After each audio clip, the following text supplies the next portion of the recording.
selamat sore, apa kabar? Halo, selamat sore juga Mbak Herlin. Luar biasa nih untuk hari ini ya. Mbak Herlin gimana nih kabarnya? Oke, kabar baik juga, Alhamdulillah. Nah, Mas Rio, hari ini kita bertemu lagi sebenarnya udah 1 bulan terakhir kita bertemu, udah market update gitu ya. Kita lihat memang kayaknya seminggu terakhir masih berada di sideways nih, IHSG kita. Nah, kira-kira gimana nih sih kondisi market terkini dan juga isu-isu apa sih yang sedang menerpa market kita dalam minggu ini nih, Mas Rio? Ya, oke.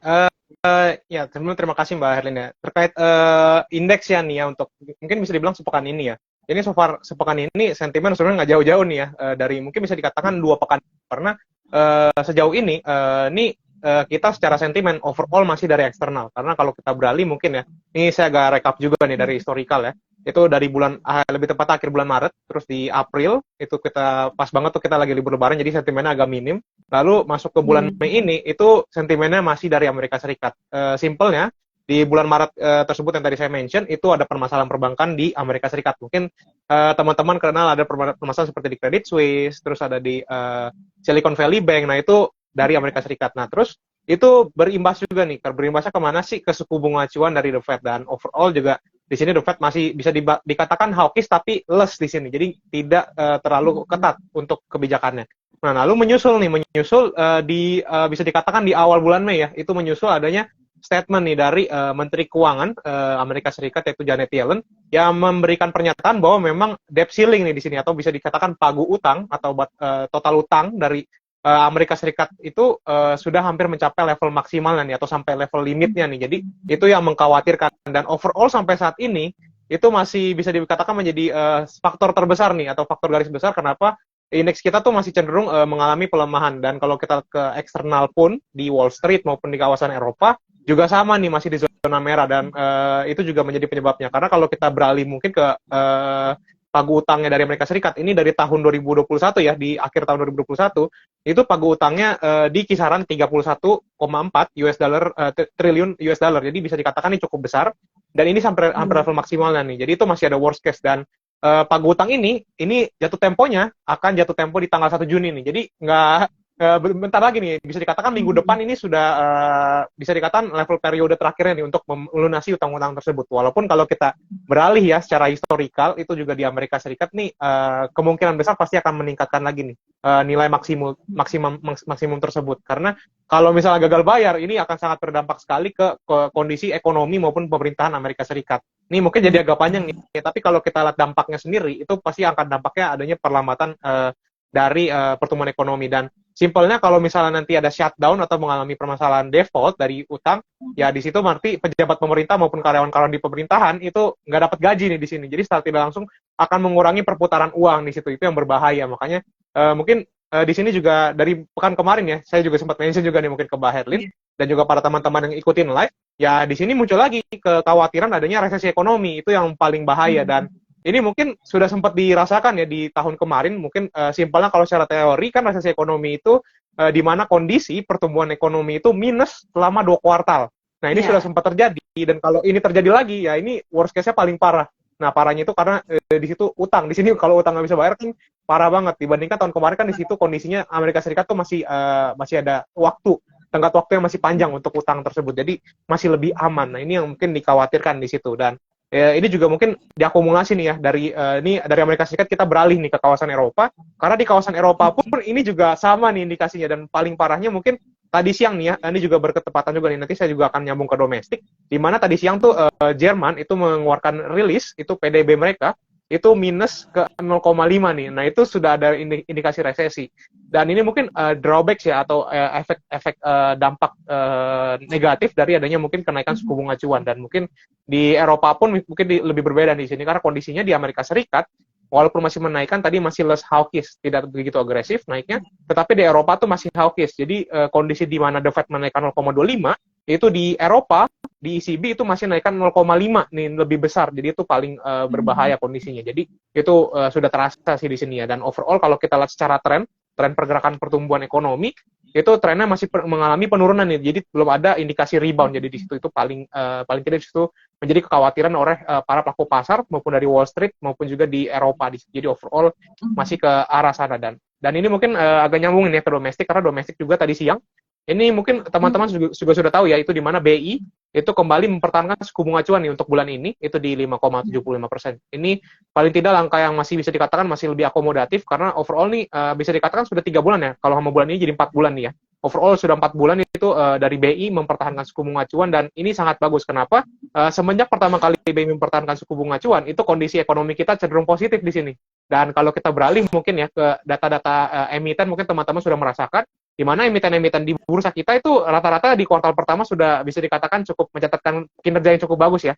Nah, itu sudah dirasakan oleh teman-teman, dan mungkin teman-teman juga sudah mulai mengincar seperti simpelnya apa sih keuntungan dari dividen. Nah, di sini dividennya cukup besar nih ya untuk kuartal pertama ini, dan itu menjadi sinyal positif kalau memang kebijakan dari BI ini cenderung bagus untuk pertumbuhan ekonomi, dan sudah dirasakan oleh para emiten kita yang di bursa. Jadi ini sangat bagus jadi overall, dan dari data-data ekonomi yang sudah keluar, baik dari seperti konsumsi masyarakat, terus pertumbuhan retail, ini cukup mencatatkan pertumbuhan nih ya dibandingkan negara luar nih, di mana negara luar lebih agresif tapi malah cenderung mengalami perlambatan di situ. Jadi ini sinyal positif, walaupun memang balik lagi nih, walaupun dari domestik positif, tapi kayaknya nggak bisa menopang ya, atau tidak bisa dikatakan tidak bisa menahan sentimen negatif dari eksternal yang so far nih mungkin fokusnya masih di debt ceiling tadi yang sudah saya mention ya, karena memang nih deket banget nih ya, minggu depan nih sudah tenggat waktunya di sini, jadi overall masih ke arah sana.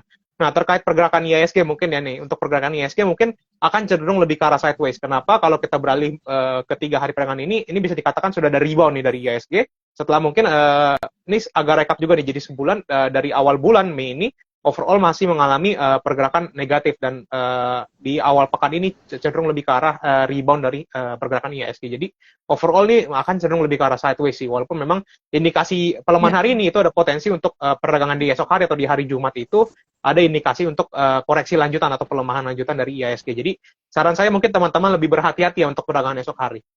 Seperti itu Mbak Herlin. Oke, tadi kita membahas beberapa sentimen baik dari luar negeri maupun dalam negeri gitu ya Mas. Nah, kita juga mungkin bertanya-tanya nih, tadi kan biasanya seputar keuangan gitu ya. Kalau ke keuangan di daerah Amerika dan Eropa sekarang lagi gencar-gencarnya mengalami krisis, terus juga utang yang banyak. Nah, kira-kira apakah ini berdampak terhadap sektor keuangan yang ada di Bursa Efek Indonesia nih Mas? Atau misalnya perusahaan-perusahaan nih, seperti bank dan lain-lain itu terdampak oleh isu-isu ini atau tidak nih Mas sebenarnya? Oke. Nah terkait itu mungkin ini ada 2 pandangan ya kalau kita lihat kembali ya. Ini kondisinya mungkin lebih ke arah short term dan juga long term. Kenapa? Simpelnya mungkin ini dari positif dulu kali ya. Nih kalau dari positif terkait utang tersebut dari Amerika Serikat akankah berpengaruh? Menurut saya tidak signifikan. Kenapa?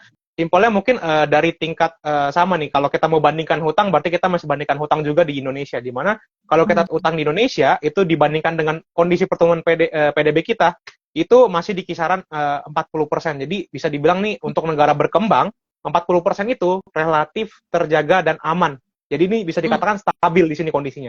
Dibandingkan di luar negeri, contoh tadi seperti AS ya, itu kalau misalnya sudah sampai level maksimal, kondisi PDB-nya di 5%, ya itu bisa dikatakan bahkan lebih tinggi nih tingkat utang dibandingkan PDB-nya tersebut. Nah, jadi ini overall kita masih di 40% itu untuk negara berkembang itu cenderung dikatakan stabil. Nah, jadi ini sangat bagus di situ. Jadi kalau untuk long term, pengaruh tersebut ke Indonesia menurut saya tidak signifikan sekali, karena simpelnya tadi utang kita masih sekitar 40%. Jadi ini masih ada, paling tidak simpelnya ada real growth dan bisa dibayar untuk utang tersebut dari pertumbuhan ekonomi kita. Jadi ya itu masih aman di situ. Nah, mungkin kalau untuk short term ya nih, ke arah short term ini mungkin akan mengalami pelemahan nih untuk sektor-sektor keuangan ya, yang ibaratnya rate sensitif nih terkait dengan keuangan utang tersebut ya di Amerika Serikat. Jadi mungkin akan ada namanya sell on news di sini, karena memang balik lagi pelaku pasar akan lebih ke arah merespon secara cepat dulu nih terkait sentimen-sentimen tersebut. Dan balik lagi mungkin ini juga harapan saya, dan juga mungkin juga belajar dari tahun-tahun kemarin ya, di mana memang Amerika Serikat sendiri sudah dipastikan ya, kalau menurut saya ya itu sudah dipastikan akan menaikkan tingkat batas utang tersebut. Soalnya kalau misalnya nggak dinaikkan itu kan sangat buruk sekali ya untuk kondisi ekonomi Amerika Serikat. Dan mungkin ini juga, nih saya agak mention lagi nih ya secara historikal nih ya. Sebenarnya mohon maaf nih untuk teman-teman agak panjang ya. Nah jadi untuk kondisinya mungkin ya, di tahun 2019 yang lalu, itu pada saat masih pemerintahan Donald Trump atau Presiden Donald Trump, itu kondisinya Amerika Serikat juga sama kondisinya, di mana itu pagu utangnya hampir maksimal. Dan mereka mengambil langkah yang lebih berani ya, atau lebih bold di situ, atau Inggrisnya bold atau berani, di mana mereka lebih memilih untuk shutdown pergerakan pemerintah mereka di situ selama 35 hari dari bulan Juni sampai Juli, dan itu berdampak sekali di mana kondisinya itu pegawai pemerintah sampai di PHK sebanyak 800.000 dengan kondisi kerugian sampai 3 miliar US dollar. Nah, itu sangat berdampak sekali. Nah, makanya mungkin kalau belajar dari hal tersebut, kemungkinan besar sepertinya pemerintah Amerika Serikat tidak akan mengambil keputusan yang sama. Nah, makanya paling tidak itu ada potensi sampai nanti mungkin ya, kita lihat saja sampai pekan depan, bahwa memang nanti pemerintah AS pasti otomatis akan menaikkan tingkat maksimal pagu utang tersebut. Paling tidak akan lebih aman di situ. Nah, mungkin yang mungkin kita perlu khawatirkan ya mungkin juga pelaku pasar asing adalah kekhawatiran ke depannya seperti apa nih Amerika Serikat untuk melunasi utang tersebut seperti apa. Karena ini mungkin salah satu halnya mungkin dampak dari bisa dikatakan subsidi unlimited dari Amerika Serikat dari masa pandemi COVID-19. Nah, seperti itu. Ya, kembali ke Mbak Herlin. Oke, nah itu tadi beberapa sentimen dan juga gimana sih sebenarnya pengaruhnya terhadap sektor keuangan di Indonesia gitu kan. Nah, kemudian kita mungkin beralih nih Mas. Kalau kita lihat kan beberapa minggu ini juga IHSG cenderung sideways. Nah, di tengah sideways-nya IHSG ini kira-kira sektor apa sih sebenarnya yang cocok gitu kan? Apakah kita harus ke defensive industri atau mungkin kita boleh nih mulai cicil di growth industri dan sebagainya? Atau justru Mas punya pandangan lain nih terhadap kondisi IHSG yang sideways ini, ada sektor tertentu yang menarik untuk kita lirik ataupun kita harus wait and see dulu nih? Ya, oke. Nah, terkait sektor ya, mungkin menurut saya ini masih, saya lebih sarankan ke sektor defensif dulu. Kenapa? Karena ini mungkin bisa dikatakan akumulasi atau mungkin kesimpulan saya terkait dari statement yang tadi saya sebutkan tadi ya di awal ya. Karena pasti secara tidak langsung ini kondisinya pasar akan lebih ke arah either sell on news atau panic selling. Karena ini masih menunggu bisa dikatakan kita masih wait and see terkait kondisi seperti apa sih nanti Amerika Serikat. Nah, jadi saran saya mungkin teman-teman kalau ingin masuk ke sektor-sektor yang ibaratnya aman ya pilih sektor-sektor defensif. Simpelnya seperti apa sih? Seperti sektor consumer, non-cyclicals atau consumer related, di mana kondisi tersebut saham-saham di sektor ini cenderung defensif. Dan simpelnya juga kalau kita perdagangan secara tradingnya atau kondisi chartnya, ini pergerakannya juga cenderung sideways. Tetapi sideways pun ini juga ada pertumbuhan di situ. Jadi tumbuhnya sangat pelan. Jadi untuk teman-teman yang ibaratnya pengen cari resiko kecil, itu bisa masuk ke sektor tersebut karena cenderung lebih defensif. Nah, sektor lainnya mungkin ini masih agak menurut saya masih bisa diperhatikan, walaupun memang balik lagi ada rawan juga nih untuk mengalami pelemahan adalah sektor keuangan. Karena kondisi sektor keuangan sendiri menurut saya nih cenderung 50-50 ya. Kenapa? Satu sisi kita akan mengalami respon dari sentimen luar negeri dari Amerika Serikat. Tapi dari dalam negeri, ini kondisi keuangan kita, baik dari sektor perbankan dan juga PDB dan juga simpelnya tadi juga suku bunga acuan dari BI, cenderung positif. Jadi bisa dibilang ini cenderung mix, tetapi untuk teman-teman kalau ingin masuk, bisa perhatikan. Tapi saran saya, teman-teman lakukan filter lagi, jadi pilih saham-saham yang ibaratnya liquid, dan secara pergerakan lebih pasti nih. Jadi akan lebih aman di situ. Nah, mungkin sektor yang bisa dihindari ya kondisi saat ini mungkin balik lagi ini mungkin yang bisa dihindari adalah sektor-sektor atau saham-saham yang masih kondisinya masih growth. Karena kondisi yang masih growth itu paling tidak potensinya ada paling tidak nih ya untuk resikonya nih saya mungkin agak jelaskan sedikit. Pertama suku bunga acuan. Walaupun kalau balik ke dalam negeri ini masih cenderung positif karena masih dipertahankan. Terus yang kedua adanya debt ceiling tadi karena memang ini mungkin balik lagi nih. Ini untuk short term masih ada potensi untuk tadi yang saya sebutkan sell on news atau panic selling di situ. Jadi untuk yang ibaratnya saham-saham yang ibaratnya masih bertumbuh secara usaha itu paling rawan untuk terjadinya pelemahan di situ dibandingkan saham-saham yang sudah mature atau liquid. Jadi saran saya lebih hati-hati. Nah, so far masih terkait sentimen tersebut ya. Oh ini saya juga lupa nih mungkin sektor yang masih bisa diperhatikan mungkin ya. Tadi selain sektor consumer dan tadi mungkin yang bisa diperhatikan juga keuangan. Ada sektor ini juga mulai sudah bergerak nih ya, saham favorit saya mungkin ya, sektor favorit saya, itu sektor properti nih. Karena memang sektor properti dari tahun kemarin, kalau saya perhatikan, itu mengalami pelemahan nih, ini sudah mulai ada rebound di sini. Jadi indikasinya mulai ada kelihatan nih untuk penguatan, dan mungkin menyusul juga ya dari konsumsi masyarakat yang cenderung mengalami peningkatan di tahun ini. Jadi untuk sektor properti itu mulai bisa diperhatikan oleh teman-teman, tetapi balik lagi disclaimer on ya teman-teman perlu lakukan filter lagi nih terkait sahamnya. Karena nggak semua saham di sektor properti itu pergerakannya cukup baik. Jadi saran saya lebih pilih ke saham-saham yang ibaratnya itu lebih aman dan secara prospek usaha atau usahanya lebih jelas di situ. Seperti itu Mbak Herlin. Oke, nah itu tadi untuk beberapa sektor teman-teman yang bisa teman-teman perhatiin di tengah sideways-nya IHSG beberapa minggu ini gitu kan. Nah dengan kondisi IHSG yang sideways Mas, mungkin kita menerbitkan prospektus ya. Nah, kira-kira kalau untuk perusahaan-perusahaan yang mau IPO, apakah IPO di tengah sideways-nya IHSG ini ada pengaruhnya nggak sih terhadap saham tersebut? Atau ya sebenarnya enggak gitu ya, fokusnya ke prospektus saja, atau seperti apa nih Mas, pandangan Mas terhadap hal seperti itu, terhadap IPO tentunya? Ya, oke. Terkait IPO ya, Hmm. saya balik lagi teman-teman, perlu simpelnya tadi balik lagi kita ke kalau untuk prospektus pasti secara tidak langsung kita lihat secara usahanya seperti apa, dan seperti namanya juga prospektus, kita harus mencari juga nih secara halnya prospek apa enggak. Simpelnya dari mana sih? Ya lihatnya dari kalau pasti IPO pasti kita juga dari dana yang akan digunakan nanti setelah Hmm. dapat dana IPO tersebut. Jadi kalau memang tujuannya simpelnya kan pasti perusahaan kalau melakukan IPO pasti untuk memperbaiki kondisi kinerjanya mereka. Simpelnya seperti apa sih? Benar. Seperti ingin melakukan ekspansi usaha.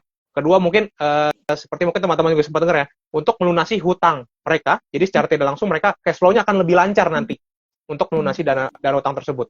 Nah, itu perlu kita perhatikan. Nah, kedua dari apa sih? Kedua itu dari kondisi keuangannya. Jadi kita juga perlu lihat kondisi keuangannya seperti apa. Nah, mungkin tadi simpelnya ini agak menyangkut ya, kalau misalnya dia menggunakan dana IPO tadi yang dikumpulkan untuk melunasi hutang. Nah, jadi secara tidak langsung yang tadinya di laporan keuangan yang sudah dicantumkan di prospektus, yang Ya. tadinya hutangnya besar, itu akan cenderung kecil nanti pasca adanya mereka listing di bursa. Nah, jadi itu kita bisa Ya. perhatikan dari secara tidak langsung pun akan berdampak kemana sih? Ya ke rasio mereka. Nah, kalau rasio mereka sudah mulai kembali positif atau mulai kembali ke kondisi level yang sehat, ya secara tidak langsung kinerjanya pun akan lebih baik di tahun depannya atau mungkin di kuartal berikutnya. Jadi itu bisa kita perhatikan. Hmm. Nah, dan balik lagi mungkin kita bisa lihat juga dari nilai emisinya nih. Jadi nggak semua saham IPO itu nilai emisinya kecil. Jadi kita perlu perhatikan juga nilai emisinya. Semakin besar nilai emisi, berarti semakin liquid juga pergerakan dari sahamnya. Nah, itu bisa kita perhatikan di situ. Nah, untuk terkait mungkin rencananya ya, untuk beberapa saham IPO yang mungkin listing di tahun ini, menurut saya ya cukup menarik saja, walaupun balik lagi tadi ada sentimen yang seperti tadi negatif dan kondisi IHSG yang sideways, menurut saya tetap menarik. Benar. Kenapa? Karena memang mungkin simpelnya ini agak menyangkut juga ke data ekonomi. Kenapa? Karena masyarakat di tahun ini konsumsinya mulai tumbuh lagi nih, mulai mengalami peningkatan bahkan di atas level pre-pandemi. Jadi ini secara tidak langsung ya berarti masyarakat spendingnya akan lebih besar dan secara tidak langsung akan berpengaruh juga ke pembelian atau transaksi saham. Nah, jadi secara tidak langsung menurut saya untuk tahun ini IPO mungkin bisa lebih marak untuk ditransaksikan oleh para pelaku pasar. Tapi balik lagi ya, disclaimer nih. Jadi pelaku pasar juga perlu melakukan tadi seperti yang saya bilang, analisa juga nih dari prospektus tersebut. Jadi jangan semata-mata, wah ada yang mau IPO nih kita langsung masuk. Ya, kita juga perlu cek juga di situ. Seperti itu Mbak Helin.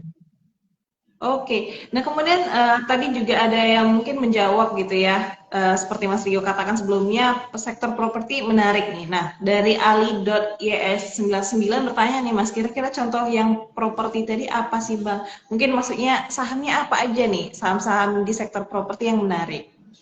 Oke, untuk saham-saham di sektor properti ya nih, kebetulan saya juga ada beberapa saya cek juga nih, lihat dari kondisi keuangannya juga. Simpelnya kita, ini ya, saya kasih dua. Untuk secara teknikal saat ini mungkin bisa perhatikan dua saham, BSDE dan Demas. Untuk trading ya, ini untuk jangka pendek. Tapi untuk long term, ini saya juga beberapa data ini juga based on outlook yang kita buat dari tim riset, itu ada beberapa saham seperti PWON, SMRA, BSDE, dan CTRA. Itu untuk long term sangat menarik dan bisa diperhatikan. Kenapa? Karena setelah kita kumpulkan secara analisa dari tim riset Pintraco Sekuritas, itu secara recurring income atau pendapatan berulang di tengah kondisi pandemi tahun kemarin itu cenderung besar. Jadi secara tidak langsung, kalau misalnya nanti ada kondisi yang tidak baik secara kondisi kinerjanya, recurring income ini bisa menopang dari kinerja perusahaan tersebut. Nah, recurring income itu apa sih? Pendapatan berulang itu apa sih?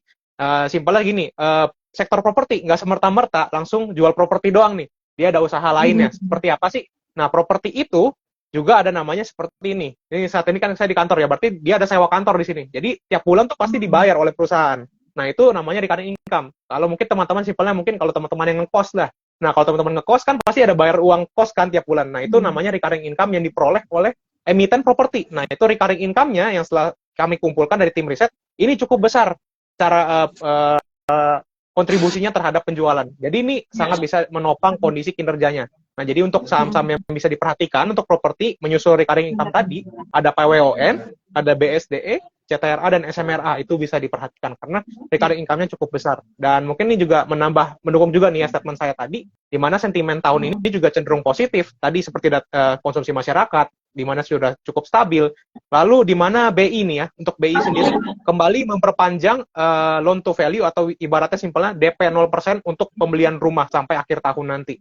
Nah, jadi secara tidak langsung kan spending masyarakat untuk beli properti juga lebih besar di situ. Ditambah lagi kalau sampai bulan ini tadi juga menyangkut data ekonomi yang baru keluar ya, di mana BI masih mempertahankan suku bunga ya, berarti sangat bagus. Berarti secara tidak langsung suku bunga masih stabil. Jadi ini masih bisa diperhatikan. Seperti itu Mbak Herlin. Oke, nah itu tadi berarti teman-teman kalau pengen melirik sektor properti untuk jangka panjangnya teman-teman bisa cek PWON, BSDE, CTRA, dan SMRA. Kemudian juga untuk jangka pendek teman-teman bisa cek DMAS dan juga BSDE nih. Nah kemudian juga ada satu pertanyaan lagi nih Mas, kalau TUGU gimana nih? Apakah akan naik atau enggak nih Mas? Oke, mungkin ada pemegang sahamnya TUGU, teman-teman semua boleh nih dicek nih. Ya, nah untuk Tugu ya, nih sebelumnya saya mohon maaf karena saya nggak gitu cover terlalu in-depth nih saham Tugu, dan mungkin ini juga menyusul ya. Tugu nih kalau saya ingat hari ini atau kemarin ya itu melakukan stock split dari saham Tugu, jadi secara langsung harganya lebih murah di sini ya. Nah untuk Tugu sendiri mungkin kalau based on technical ya, ini kalau saya lihat juga nih untuk Tugu, ini mungkin saran saya lebih ke arah wait and see. Kenapa? Karena yang pertama itu dari pergerakan money flow index atau pergerakan perputaran uang dari saham Tugu ini cenderung bisa dikatakan konsolidasi, atau saran saya lebih ke wait and see. Jadi ini sejalan nih, ditambah lagi kalau kita lagi tadi ke indikator lainnya seperti MACD ditambah stokastik RSI, ini sudah di overbought area. Saya koreksi kembali, di oversold area. Jadi secara tidak langsung nih masih ada kecenderungan pelemahan, tetapi minor bearish di sini. Nah jadi ini saran saya lebih berhati-hati dan mungkin bisa wait and see dulu. Wait and see melihat pergerakan ke depannya. Walaupun kalau kita lihat pada perdagangan hari ini secara volume transaksinya, secara volume sell-nya ini mengalami penurunan. Jadi ini masih ada potensi, paling tidak potensi rebound untuk perdagangan besok hari. Jadi cenderung lebih ke arah minor bearish, tetapi ada potensi rebound di situ. Jadi lebih berhati-hati saja. Jadi saran saya tetap sama, wait and see dulu, mempertimbangkan kondisi stock split tadi ya, pasca stock split. Nah untuk wait and see mungkin ini bisa pertimbangkan ya untuk level resisten, ini terdekat di kisaran 1.300. Kemudian untuk level pivot itu di kisaran level 1.100. Kemudian untuk level support ya, itu di kisaran level 950. Jadi paling tidak pergerakan rentangnya itu masih di range tersebut. Seperti itu Mbak Herlin. Oke, nah kemudian ada nih ke sektor lain nih Mas, berubah lagi nih ke Antam. Nah kira-kira Antam antrinya cocoknya di harga berapa nih Mas? Nah ini mungkin secara fundamentalnya dia udah oke nih Mas. Nah tinggal teknikalnya lagi kapan entry-nya nih? Nah. Oke, nih ya, untuk Antam nih ya, untuk kondisi saat ini mungkin bisa pertimbangkan spekulatif buy nih. Kenapa? Yang pertama dari indikator MACD ini ada indikasi golden cross nih, indikasi penguatan di situ. Ditambah lagi dari indikator stokastik RSI ini cenderung bergerak naik dari oversold area. Jadi secara tidak langsung ini ada potensi penguatan di situ. Dan kalau kita tadi perdagangan mungkin beberapa hari terakhir ini dari saham Antam ini cenderung sideways. Jadi masih ada kecenderungan untuk mengalami penguatan di situ.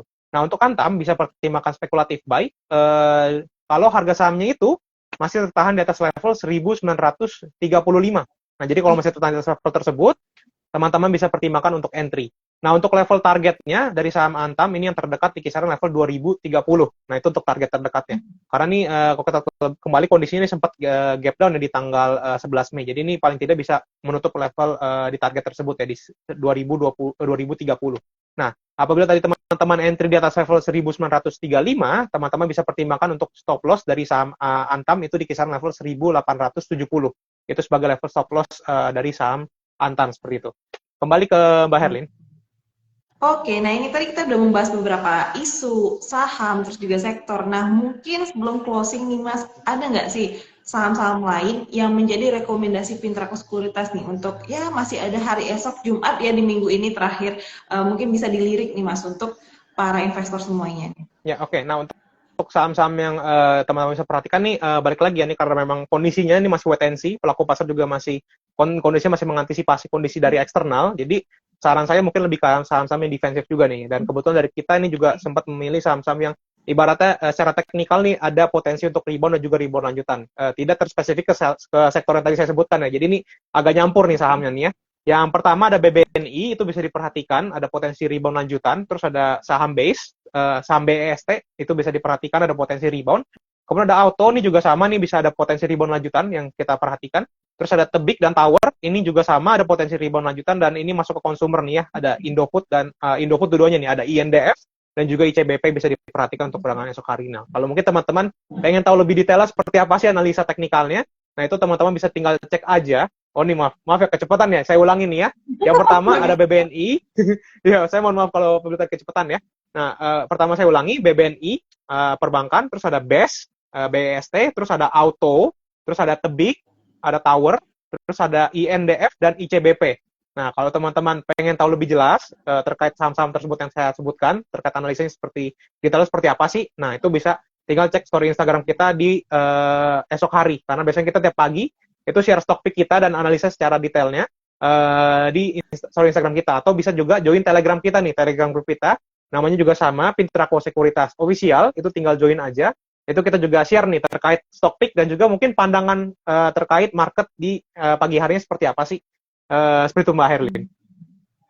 Oke, nah itu tadi teman-teman untuk rekomendasi saham dari Pintrako Sekuritas nih yang teman-teman mungkin bisa cek dan juga do your own research kembali gitu ya, nggak cuma mengandalkan dari sekuritas saja, tapi teman-teman bisa cek kembali rekomendasi-rekomendasi tersebut dan putuskan sendiri nih kira-kira langsung mau beli atau enggak. Dan untuk detailnya teman-teman bisa cek di Instagram Story besok di Pintrako Sekuritas dan juga di Telegramnya Pintrako Sekuritas.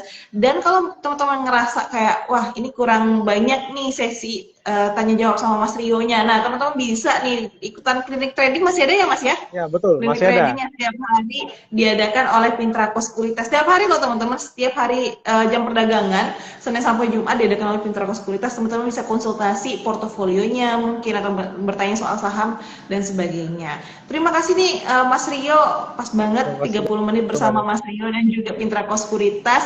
Thank you atas waktunya dan juga sharing-sharingnya hari ini. See you on the next week gitu ya, untuk teman-teman juga yang baru ketinggalan dan juga baru join gitu ya, yang ketinggalan live kita bisa rewatch live kita di IDX_Bengkulu dan juga teman-teman nantikan live kita di setiap jam 4 sore bersama Pintrako Sekuritas setiap hari Kamis. Terima kasih Mas Rio, terima kasih juga Sobat IDX semuanya. Selamat sore. Pamit live ya, sore.